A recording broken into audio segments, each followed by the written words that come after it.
eco-friendly paper from agro residue.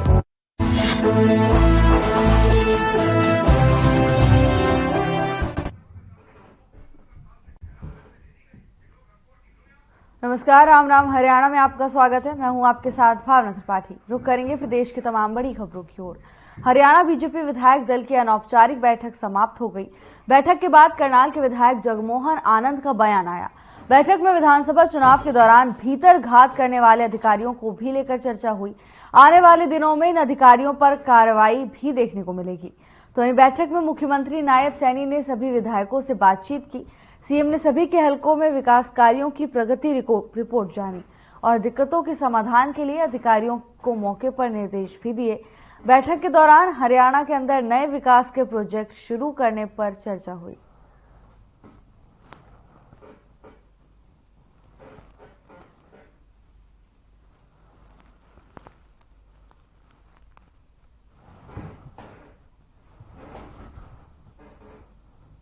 खबर चंडीगढ़ से है, जहां हरियाणा बीजेपी विधायक दल की अनौपचारिक बैठक खत्म हुई। बैठक के बाद होडल से विधायक हरिंदर सिंह का बयान सामने आया। बैठक सभी विधायकों के हलकों के विकास कार्यों का जायजा लेने के लिए बुलाई गई थी। मुख्यमंत्री ने सभी विधायकों से बारी बारी समस्याओं को जाना। मुख्यमंत्री नायब सैनी ने सभी विधायकों को अगले बजट सत्र से पहले अपने हलकों के विकास कार्य सूची मांगी है, ताकि बजट में उनके लिए प्रावधान किया जा सके। विधानसभा चुनाव के दौरान भीतर घात करने वाले अधिकारियों को लेकर भी चर्चा हुई। विधानसभा चुनाव के दौरान भीतर घात करने वाले अधिकारियों पर मामले को लेकर हरियाणा बीजेपी के प्रदेश अध्यक्ष मोहनलाल बडौली देख रहे हैं। सभी विधायकों को, मंत्रियों को माननीय मुख्यमंत्री जी समय समय पर मिलते रहते हैं। क्षेत्र की समस्याएं जोन सी होती है उनको लेकर के हम मुख्यमंत्री से 1 to 1 होते हैं। और ये बहुत शानदार प्रथा माननीय मनोहर लाल जी के द्वारा जो शुरू की गई थी, उसी का आगे निर्वहन आदरणीय नायब सिंह सैनी जी जो हमारे मुख्यमंत्री हैं वो कर रहे हैं। और क्षेत्र की कुछ समस्याएं थी उनको अपने उनके साथ रखा। तुरंत उन्होंने अधिकारियों को बुला करके कुरुक्षेत्र में प्रशासन की तरफ से महा स्वच्छता अभियान का आयोजन किया गया है। इस स्वच्छता अभियान का शुभारंभ मुख्यमंत्री नायब सिंह सैनी ने किया। इस महा अभियान में एक साथ शहर के 18 जोन्स में स्वच्छता अभियान चलाया जाएगा। इस महा स्वच्छता अभियान में लोगों को भी शामिल किया गया है। कुरुक्षेत्र के शेख चिल्ली मकबरा, ज्योतिबा भाई फूले और ताऊ देवीलाल चौक पर स्वच्छता के लिए श्रमदान करते हुए मुख्यमंत्री नायब सिंह सैनी और साथ में पूर्व राज्य मंत्री सुभाष सुधा भी मौजूद रहे।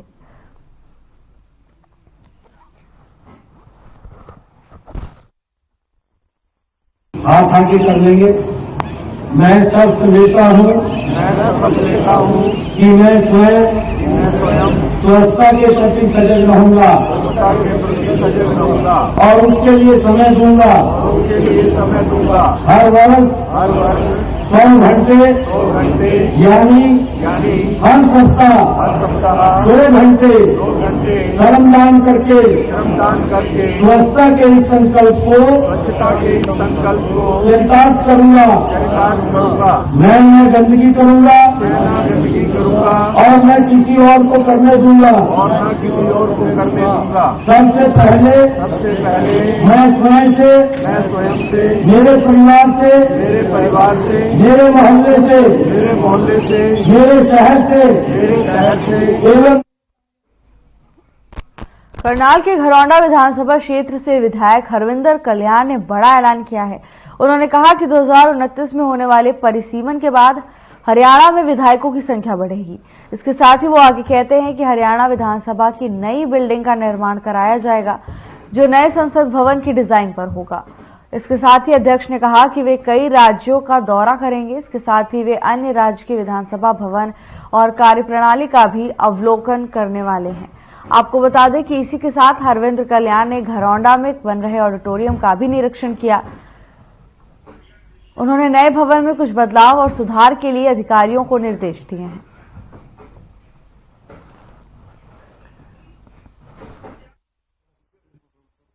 अच्छा, एक जो ऑडिटोरियम जो बन रहा है उसका अभी कंप्लीशन के ऊपर है, थोड़ा सा काम बचा हुआ है, इसलिए आज उसका मुआयना रखा था ताकि उसमें क्या क्या चीज़ों की और ज़रूरत है वो अभी हमने कुछ प्लान किया है।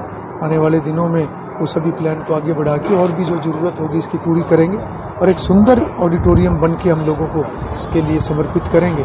और उसके साथ साथ इस ग्राउंड में भी एक कई तरह के कार्यक्रम, चाहे वो स्पोर्ट्स को लेके हैं, चाहे वो 15 अगस्त या 26 जनवरी को लेकर है।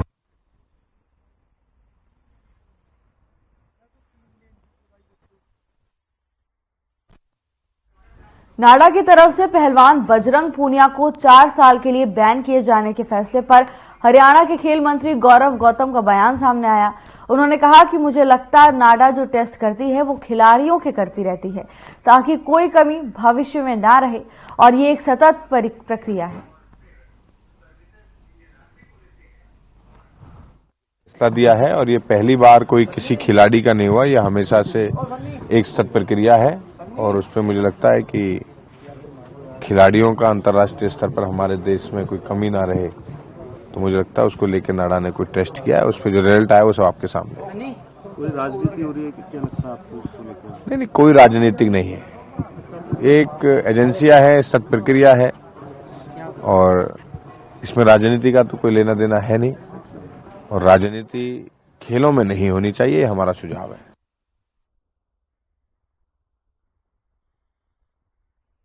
अधिकारियों की एक बड़ी बैठक हुई। यूएलबी मिनिस्टर विपुल गोयल ने इसकी जानकारी दी। दरअसल हरियाणा के नए जिलों में विकास कार्य को लेकर एजेंडे आए थे, उसको लेकर ही अधिकारियों के साथ बैठक की गई। इस बैठक में 6 एजेंडों पर चर्चा की गई, 6 में से 5 एजेंडे पास किए गए। इसी के साथ प्रदेश के सभी अधिकारियों को निर्देश भी दिया गया है कि काम में किसी तरह की कोई कोताही ना बरती जाए। बैठक में सफाई व्यवस्था को लेकर भी निर्देश दिए गए।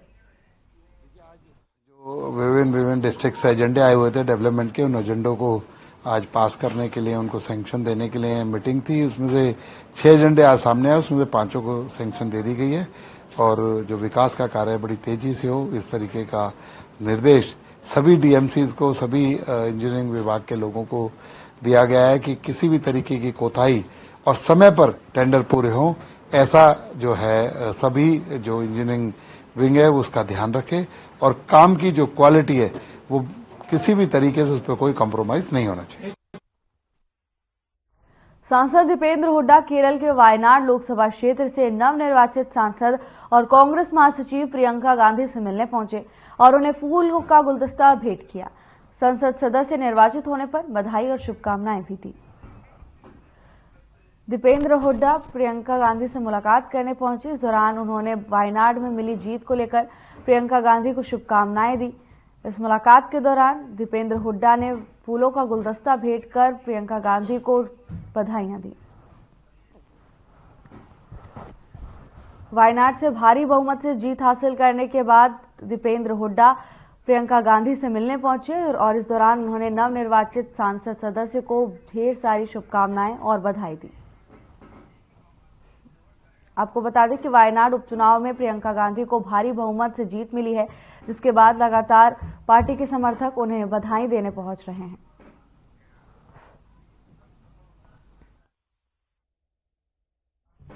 हरियाणा सरकार ने हाल ही में एक बड़ा फैसला लिया है। विशेषाधिकार का इस्तेमाल करते हुए सरकार ने जस्टिस ललित बत्रा को मानवाधिकार आयोग का अध्यक्ष नियुक्त किया, तो एडवोकेट दीप भाटिया और कुलदीप जैन को सदस्य नियुक्त किया है। पंजाब हरियाणा हाईकोर्ट की फटकार के बाद हरियाणा में तकरीबन 14 महीने बाद अध्यक्ष और 2 सदस्यों की नियुक्ति की गई। बता दें कि जस्टिस ललित बत्रा पंजाब हरियाणा हाईकोर्ट के पूर्व जज रह चुके हैं। कुलदीप जैन जिला और सत्र न्यायाधीश रहे हैं और दीप भाटिया वरिष्ठ अधिवक्ता एवं मानव अधिकार में सदस्य और कार्यवाहक अध्यक्ष और स्पोर्ट्स चेयरमैन के अध्यक्ष पद संभाल चुके हैं और अब मानवाधिकार के पद का भी कार्यभार संभाल लिया है।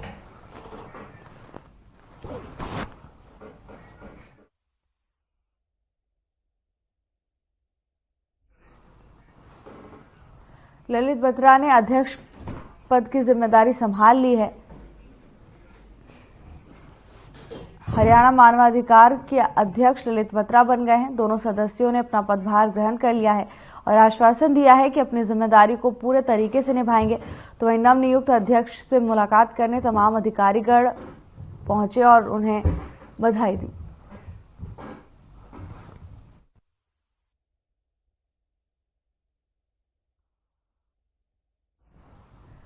धर्मनगरी कुरुक्षेत्र में अंतर्राष्ट्रीय गीता जयंती महोत्सव को लेकर काउंटडाउन के साथ साथ प्रशासन की तैयारियां भी पूरी हो गई हैं।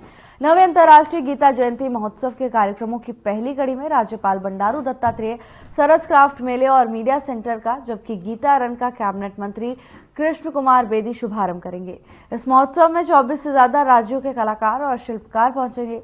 कुरुक्षेत्र विकास बोर्ड के मानद सचिव उपेंद्र सिंघल ने मीडिया को जानकारी देते हुए कहा कि अब की बार अंतर्राष्ट्रीय गीता जयंती महोत्सव 28 नवंबर से लेकर 15 दिसंबर तक रहेगा। 28 नवंबर को सुबह गीता रन का आयोजन किया जाएगा, जिसका हरियाणा के कैबिनेट मंत्री कृष्ण कुमार बेदी शुभारंभ करेंगे और 28 नवंबर को ही शाम को सरस क्राफ्ट मेले और मीडिया सेंटर का हरियाणा के राज्यपाल बंडारू दत्तात्रेय शुभारंभ करेंगे, जबकि सांस्कृतिक कार्यक्रम 5 दिसंबर से शुरू होंगे, जिसका विधिवत रूप से शुभारंभ हरियाणा के मुख्यमंत्री नायब सैनी करेंगे।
Through constant innovation, the group provides its clients with value-added, environment-friendly products.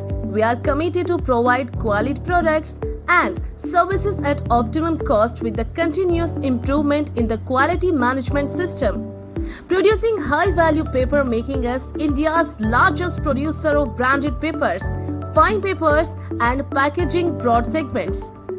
Focused on customers in all our operations. Hence, extensive investments are made towards people and people practices. KRPL world's leading eco-friendly paper from agro residue.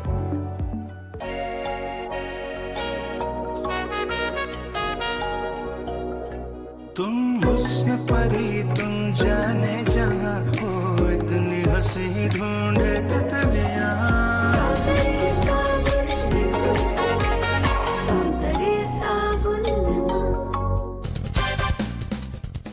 नमस्कार दोस्तों, सनातनी होना वर्तमान में ही नहीं बल्कि आदिकाल से ही गर्व की बात रही है। सुप्रीम कोर्ट ने भी माना है कि हिंदुत्व एक धर्म नहीं है बल्कि जीवन जीने का एक तरीका है। हिंदू स्वयं इसे सनातन धर्म, सनातन परंपरा कहते हैं, जहां अहिंसा के मार्ग पर चलने की सीख दी जाती है।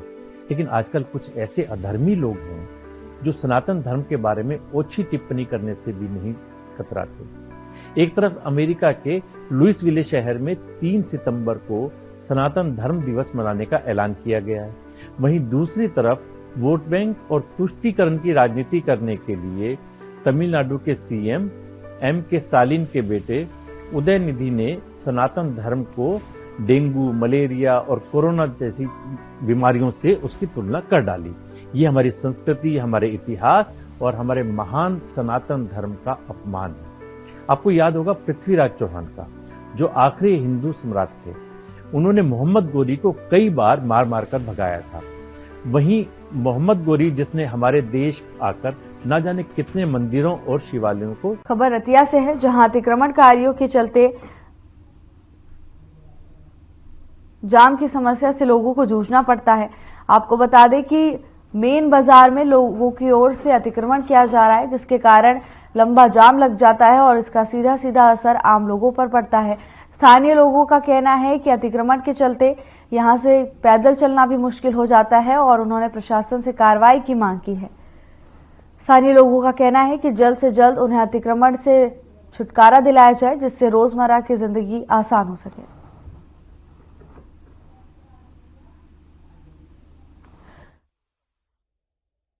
में दुकानदारों की ओर से अतिक्रमण किया जा रहा है, जिसके चलते लोगों को जाम की समस्या से जूझना पड़ता है। तो वहीं अब स्थानीय लोगों ने प्रशासन से मांग की है कि उन्हें अतिक्रमण हटाकर जाम की समस्या से निजात दिलाया जाए।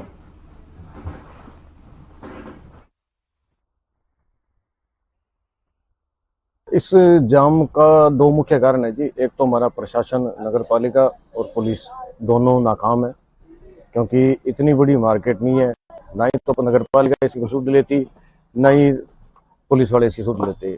कुछ दुकानदारों को भी मदद करनी चाहिए ताकि अपना सामान बाहर ना निकाले। पार्किंग की व्यवस्था बना रखी है और यहाँ सरकारी हॉस्पिटल पशु वालों में, पर किसी प्रकार की कोई सुविधा नहीं है, बिल्कुल संज्ञान लेने वाला नहीं है। ਗੱਡੀਆਂ ਕਰਕੇ ਜਾਮ ਲੱਗ ਰਹੀ ਹੈ। ਗੱਡੀਆਂ ਦੀ ਪਾਰਕਿੰਗ ਦੀ ਵਿਵਸਥਾ ਨਹੀਂ ਹੈਗੀ ਜੀ। ਪ੍ਰਸ਼ਾਸਨ ਨੂੰ ਚਾਹੀਦਾ ਵੀ ਗੱਡੀਆਂ ਪ੍ਰਸ਼ਾਸਨ ਨੂੰ ਚਾਹੀਦਾ ਹੀ ਇਹਦੀ ਵਿਵਸਥਾ ਕੀਤੀ ਜਾਵੇ ਗੱਡੀਆਂ ਦੀ ਜੀ। ਇੱਕ ਦੇਖਿए ये बाजार से बक्सिंग चौक हो गया, अतिक्रमण वगैरह भी कर रखा है इधर। अतिक्रमण वगैरह भी सारे बाजार च ही है जी। अच्छा। हाँ जी, सारे बाजार चो अतिक्रमण चक्या जाना चाहिए जी। अच्छा। दुकानों ते अगों समान चक्या जाना चाहिए जी। इस चीज नाल बहुत फर्क पैंदा है बाजार च।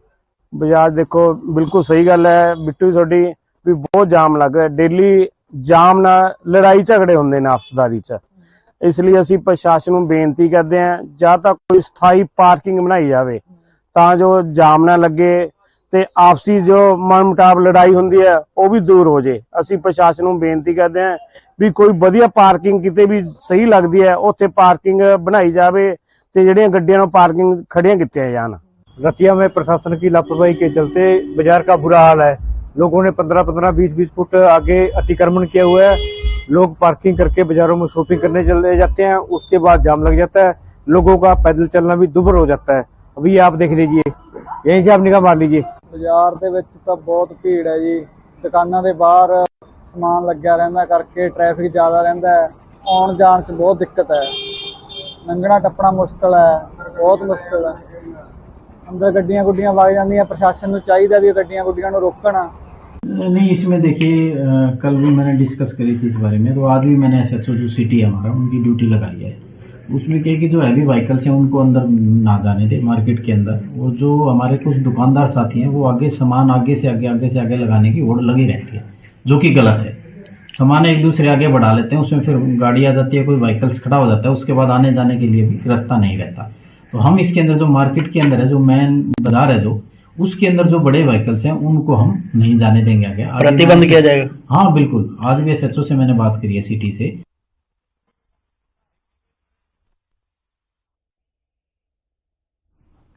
फरीदाबाद में देर रात केंद्रीय राज्य मंत्री कृष्णपाल गुर्जर के आवास के पास विंटेज कार के शोरूम के मैनेजर को गोली मार दी। नशे में धुत दो युवकों ने 2 राउंड फायरिंग की, जिसमें शोरूम मैनेजर के हाथ पर गोली लग गई।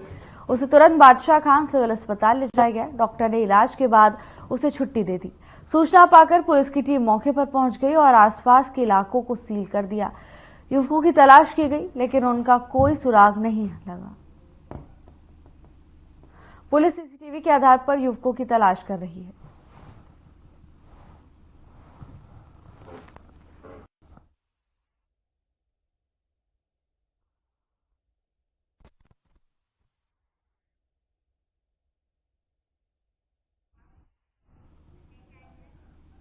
कैथल में कानूनगो और दलाल को 5 लाख रुपए की रिश्वत लेते रंगे हाथों पकड़ा गया है। ये कार्रवाई एंटी करप्शन ब्यूरो की टीम ने की। आरोपियों ने कैथल शहर में जमीन की रिलीज करने के एवज में 30 लाख रुपए रिश्वत मांगे थे। 20 लाख पहले ले चुके थे, अब 5 लाख रुपए लेते रंगे हाथों गिरफ्तार किए गए हैं। आरोपियों की पहचान कानूनगो, करवीर और दलाल चरण सिंह के रूप में हुई है।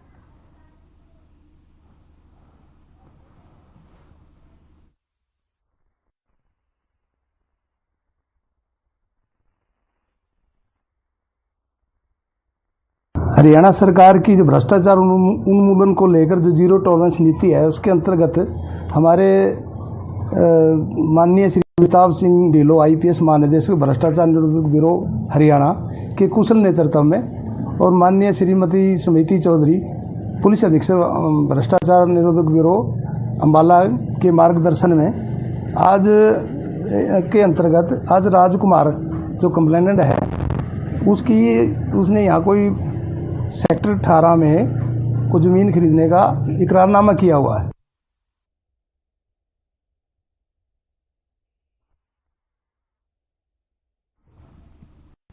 प्रदेश सरकार बेशक जनता जनार्दन की सुविधा के लिए अनेक कदम उठा रही है, लेकिन प्रशासन है कि जनता को परेशान करने पर तुला हुआ है।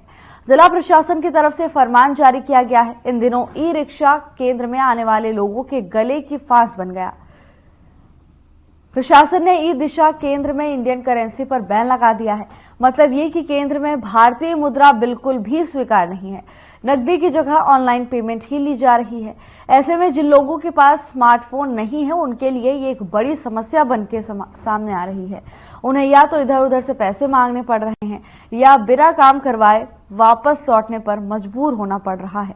लोग प्रशासन के इस फरमान का विरोध कर रहे हैं और इसे तुगलकी बताते हुए कड़ी नाराजगी जता रहे हैं।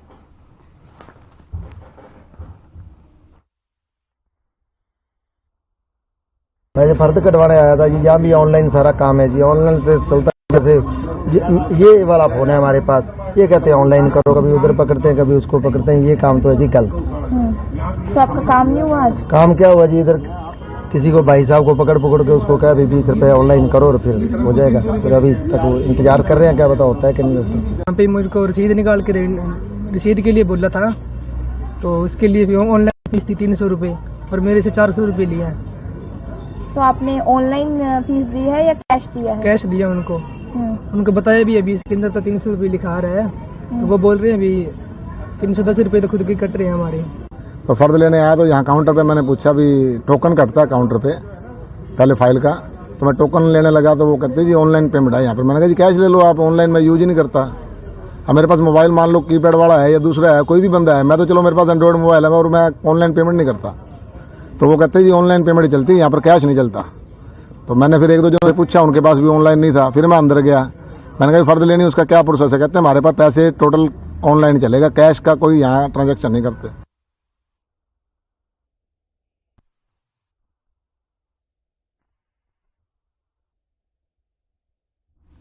सिरसा से इस वक्त की सबसे बड़ी खबर सामने आ रही है, जहां जिला कष्ट निवारण समिति की बैठक की डेट का अनाउंसमेंट किया गया है। उपायुक्त शांतनु शर्मा ने इस बारे में जानकारी दी। उन्होंने बताया कि जिला कष्ट निवारण की बैठक 29 नवंबर को पंचायत भवन में दोपहर 12 बजे होगी। बता दें कि इस बैठक में आम लोगों की शिकायतों को लेकर चर्चा की जाएगी और उनका समाधान किया जाएगा। इस बैठक की अध्यक्षता बिजली, परिवहन और श्रम मंत्री अनिल विज करेंगे। आम लोगों से अपील की गई है कि वो अपनी शिकायतें लेकर पहुंचे ताकि समस्याओं का समाधान तुरंत किया जा सके।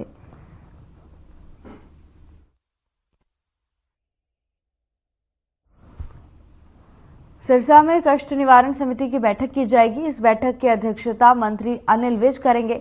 आपको बता दें कि इस बैठक का मुख्य उद्देश्य आम लोगों की समस्याओं का निवारण करना है और इसीलिए आम लोगों से अपील की गई है कि वो अपनी समस्याओं को लेकर समिति की बैठक में जरूर पहुंचे।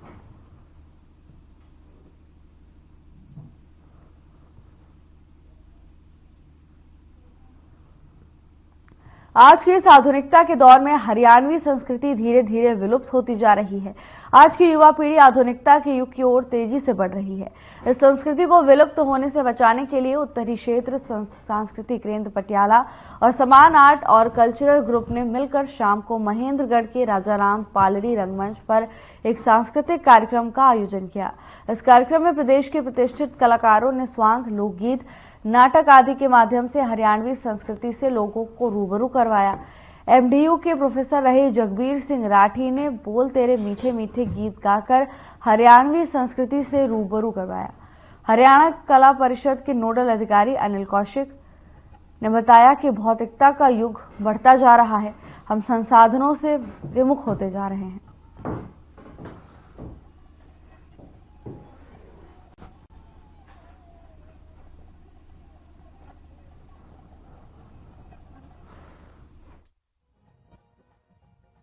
भारत सरकार के संस्कृति मंत्रालय का एक उपक्रम है।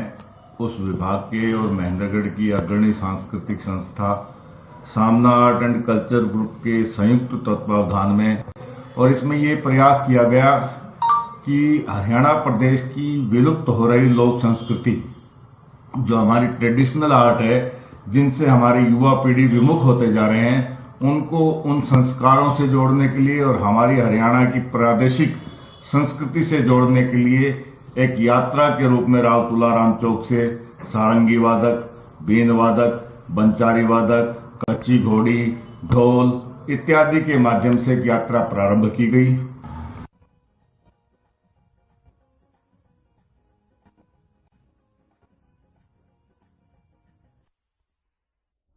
फिलहाल के लिए बस इतना ही। जल्द हाजिर होंगे नए अपडेट्स के साथ। नमस्कार।